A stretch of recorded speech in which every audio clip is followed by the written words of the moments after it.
Қауіпті ме?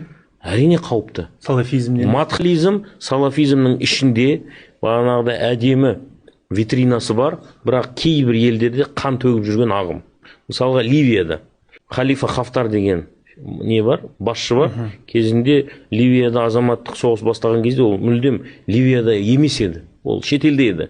Бірақ бір геосаяси күштердің ықпалымен ол кісі Ливияға келтіріледі, және сол матхалиттер соған қол береді, баят етеді, және сол елдегі кісілерге қарсы соғысады.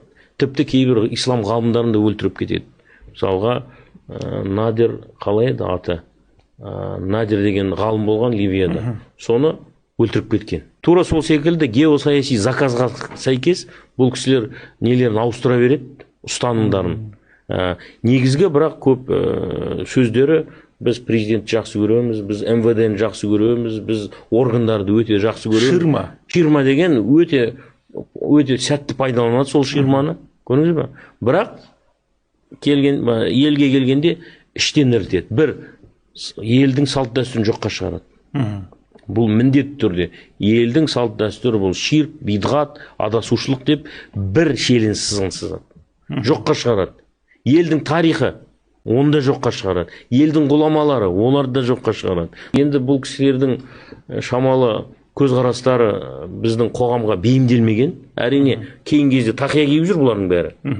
Кезінде тақия да кимеген. Тақия дұрыс емес. Бірақ кейін шейхтері бұл зинет, тақия деген әдемі киім. Ал Құранда болса хузу зинатакум инда кулли масжид деген аят бар, қазір бәрі тақия киеді.